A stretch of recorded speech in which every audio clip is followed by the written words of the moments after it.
In Sudan, children are facing violence on an escalating and terrifying scale. This is really a horrific time to be a child. Childhood seems to be replaced with another word, the word of survival. They're witnessing unspeakable acts committed to them. What these children draw when they're unprompted is horrific. Nightmares, bedwetting, withdrawal, selective mutism, children who jump at every loud noise. Over the past few months, vast numbers of children have been killed in attacks on schools and hospitals alone. More than half of Sudan's population are children, amounting to approximately 21 million according to UNICEF. And millions of these children are starving and on the move, many alone, without any family and with nowhere safe to go. أبنائنا شتتنا أولادنا مفقودين كل واحد طلع بطريقه. جثث بتاعت أطفال، ملابس بتاعت ناس متقولات، مستندات بتاعت ناس متقولة في الشارع. يعني الشارع والله تقدر تقول زي الأفلام المخيفة دي يعني أفلام بتاعت رعب. Children are being actively abducted, recruited and sexually exploited according to various reports. طريقة التعامل احنا ضحايا لشيء ما لنا فيه ولا ايد لا رجل انه بيحصل لنا كده ليه. International law makes it clear that every child should be protected, yet nothing appears to be stopping the carnage. It would be very difficult to foresee anything that lets you actually be a kid again, and the outlook for 2026 is not getting any better. Sudan's Cordofan region has become the grim epicenter for these acts of violence in recent weeks.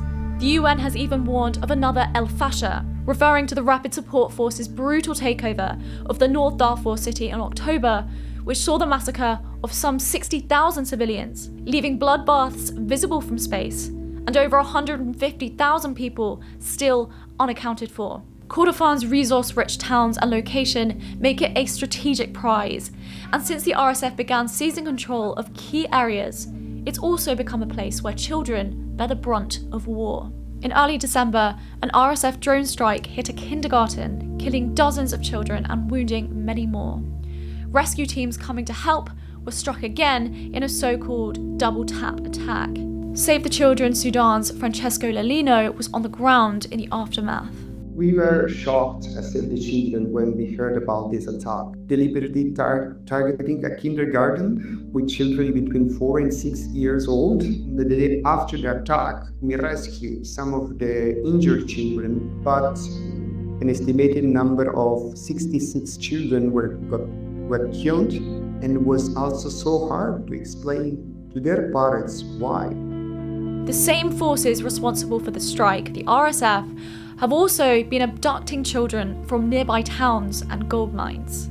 At the start of December, they abducted 21 children, largely boys, aged 14 to 15, with the intention of recruiting them as fighters, 2 witnesses and a medical network told Middle East Eye. Families reported that the children were held in closed recruitment areas with no chance of escape. The case appears to be part of a wider pattern of RSF-related child abductions across Sudan, highlighting the systematic targeting of the country's youngest and most vulnerable. Speaking from Darfur, War Child's Kieran King shared with me what he had witnessed on the ground. I myself have witnessed armed children manning checkpoints, for example, in an apparent official capacity, and also groups of children with bags being led away in groups by soldiers. According to reports, girls have also been abducted from all over Sudan, often for sexual exploitation, including sexual slavery. Noah Taylor, head of operations in Sudan for the Norwegian Refugee Council, shared a case with me that he witnessed on the ground. I was in Tooele back in May, and we met a family who told us they'd travelled with their children to Tooele, and on arrival, they'd arrived with a young girl from another family who had walked barefoot by herself from Tooele. She'd been raped at least 12 times along the route, and then when she arrived in Tooele, she died of her wounds. She was taken into emergency care with Doctors Without Borders, and then she wasn't able to survive. The United States has also acknowledged the targeting of children in Sudan. According to a US State Department press release issued on Tuesday, 4 individuals and 4 entities have been sanctioned for supporting the RSF. The sanctions highlight the exploitation and sexual abuse of children, as well as their training and combat roles. Now, the US is sanctioning individuals and entities specifically involved in recruiting Colombian mercenaries to fight alongside the RSF. However, the US fails to report UAE involvement in the supply of these fighters, which has been widely documented. Violence against children is not limited to the RSF. A recent drone strike carried out by the Sudanese Armed Forces, SAF, on a training center in the Nuba Mountains reportedly killed 45 civilians, mostly schoolchildren. Now, this is according to the region's Hilu faction of the Sudan People's Liberation Movement, a faction allied with the RSF. SAF forces, however, said the strike was precise, targeting a militia training site, and refuted claims that any school was hit. What is for certain, though, is that across Sudan, children remain at extreme risk.